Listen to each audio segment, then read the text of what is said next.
নমস্কার। আজকে আমার জ্যোতিষ এবং তন্ত্রের বিষয় বন্ধা নারীর সন্তান লাভের উত্তম টোটকা। হ্যাঁ বন্ধুরা, যারা বন্ধা নারী, যাদের সন্তান হচ্ছে না, তাদের সমাজের কাছে অনেক কথা শুনতে হয়। তারা কোনো স্বাদের অনুষ্ঠানে অংশগ্রহণ করতে পারে না। পাড়া প্রতিবেশীর যখন সন্তান আছে, মনে করা যাক যে বন্ধা নারী যে ফ্ল্যাটে বাস করেন, তার পাশের ফ্ল্যাটে একটা সুখী দম্পতি সহ একটি ফুটফুটে সন্তান আছে।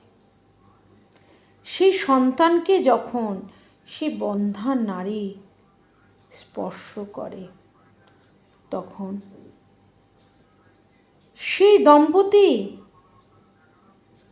বন্ধা নারীকে সন্তানকে স্পর্শ করতে দেয় না। তো বন্ধুরা, আজকের এই আমার ফেসবুক প্রোফাইল বা ইউটিউব চ্যানেল, যাই বলুন আপনারা, অভিহিত করুন না কেন, বন্ধা নারীর সন্তান যখন তাকে মা বলে ডাকতে পারে না, তখন যে কষ্ট বুকে চেপে নিয়ে সে বন্ধা নারী। আচ্ছা বলুন তো,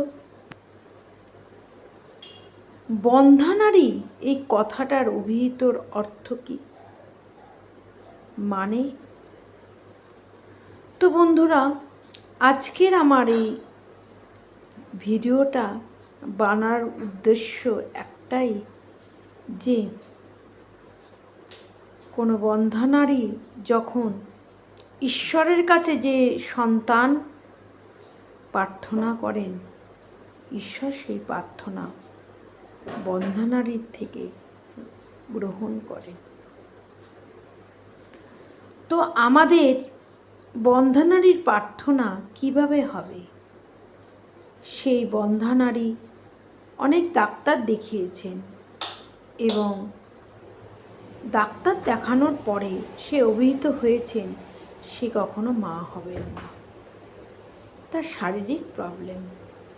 তো বন্ধুরা, আমি একটা প্রশ্ন করি, ঈশ্বরের থেকে বড় ডাক্তার কেউ কি আছেন? আমার তো মনে হয় না। তাই আপনারা আপনাদের হরোস্কোপে খুব একজন ভালো অ্যাস্ট্রোলজারকে দেখান, যে আপনাকে যে সমাজে যে বন্ধা কথাটার যে ট্যাগ লাগানো হয়েছে, আদৌ কি আপনি বন্ধা না? হয়তো দেখা গেল যে আপনার যে সময়ে আপনি সন্তান ভূমিষ্ঠ লাভের জন্য উদ্গ্রীব হচ্ছেন, সেই সময়টা আপনার উপযুক্ত সময় নয়। আমার জীবনের জ্যোতিষ চর্চার এবং তন্ত্রর অভিজ্ঞতাতে 20 বছর পরেও সন্তান লাভ সম্ভব হয়েছে। এর কারণ হচ্ছে জ্যোতিষের দশা অন্তর্দশার উপর নির্ভর করে। তো বন্ধুরা, আজকের আমার যে বিষয়টা, আপনারা যারা বন্ধা নারী বলে সমাজে অভিহিত হয়েছেন, ডাক্তার আপনাদের সরাসরি বলে দিয়েছেন আপনি মা হতে পারবেন না, তাদের জন্য আমার এই ভিডিওটি করার জন্য। তো মারা, তোমাদের একটা কথা বলি, তোমরা নিজে মনে একটা সুন্দর পজিটিভ চিন্তা করো এবং বজরং মন্দিরে গিয়ে তোমরা বজরং মন্দিরে মঙ্গলবার করে তোমরা বজরংবলীর উদ্দেশ্যে একটা মোম আর ধূপ জ্বালাও। মাত্র 4টে মঙ্গলবার তোমরা সন্তানের জন্য বজরংবলীর কাছে প্রার্থনা করো মোম আর ধূপ দিয়ে।